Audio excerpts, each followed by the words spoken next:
Shute from Free League Publishing. I do all of their U.S. and North American events for their convention sales and marketing. I also do their YouTube channel, and I kind of try to assist them with the North American market for marketing purposes and the interaction and building the community here in North America.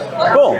So we're here to talk about Dragonbane. Tell me what's unique about it, setting-wise, rules-wise, anything you want to talk about. So Dragonbane is going to be it's a box set that retails for $49.99. It is an RPG experience in a box. It's everything that you need to play. It comes with dice, rulebook, adventures, maps, cards, cardboard standees with stands, basically everything you need to play. It's a D20 system. It's a roll under system, but it's really pick up and play. It is a new edition of a game that came out in Sweden back in the 80s called Dragonbane, which was Demons and Dragons. That was their version of Dungeons and Dragons in the 80s. They didn't have Dungeons and Dragons over there. Pretty much it was this particular game. So Free League acquired the rights to the Dragonbane, and they decided to do a new edition of it. And it's been really awesome to see not only the Swedish market be really excited about that whole nostalgia, rise and the new edition, but also as we're seeing here in Gen Con, people really seem to be really excited to just look at this amazing art, all the rules, and just pick up and play. And we're really hoping that it just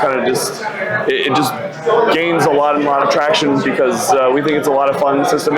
We bill it as mirth and mayhem, so you can kind of play it any way you want. It's a kind of a generic fantasy RPG, so it's got this generic setting, so you can play it kind of comedically if you want, or you can make it really grim and dark. And we're really excited about this new product line for Free League. Cool. Anything unique about the mechanics? It's pretty straightforward. It's a D20, like I said, it's a D20 system roll under. There is one mechanic that we kind of took from the Year Zero engine. If you're familiar with that mechanic, if you fail a roll when you roll, you can re-roll those dice once, but you have to take that second result no matter what. And usually there's some sort of penalty for taking it, for rolling the second time. With Dragonbane also has a similar system where you can push a roll, re-roll it, but afterwards you always have to, you have to take that second roll, but when you use that attribute, you're always going to roll with a Bane, which is like disadvantage. So in this system we call, boons, that's pretty much our term for advantage.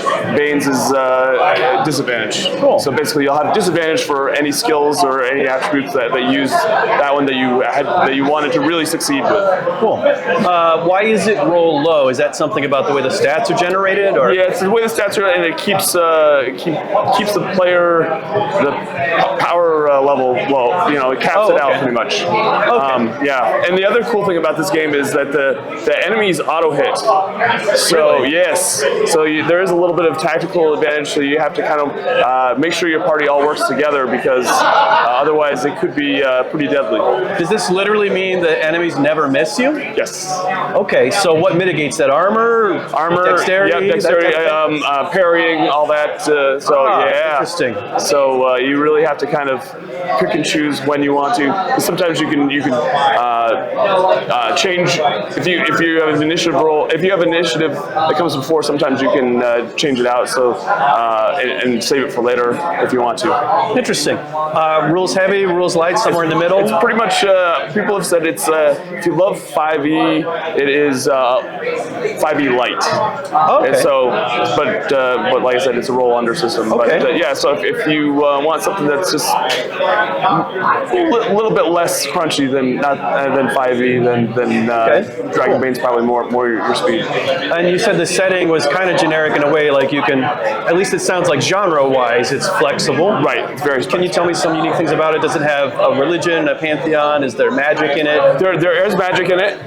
It's actually based on the whole world setting is called the Misty Vale. Dragons are the gods and the creatures, and then demons are the bad guys in this. And what has happened is the big in the adventure book for the adventures in the box set, the demon has been locked away for centuries and is starting to creep its way back. So he's starting to his influence is starting to regain power, and that's one of the. I don't want to spoil too much, but basically that's somewhat Sauron-like thing. Exactly, very much so. Very much cool. So. Yes, that's a great way to put it. Anything else you want to tell me about it?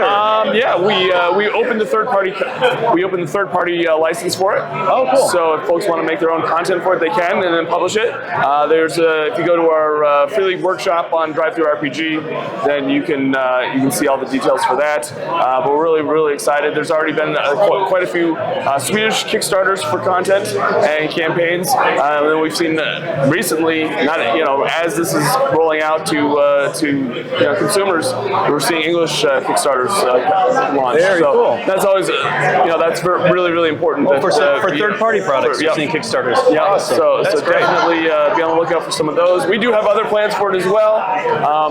There's a lot of since we didn't grow up with it here in the States. Over in Sweden, there's a lot of different modules, a lot of different adventures that they're very tied to, that they grew up with, and it looks like we're going to try to make a new edition of those adventures come alive with the system. Yeah. Cool. Very cool. Thank you. Thank you.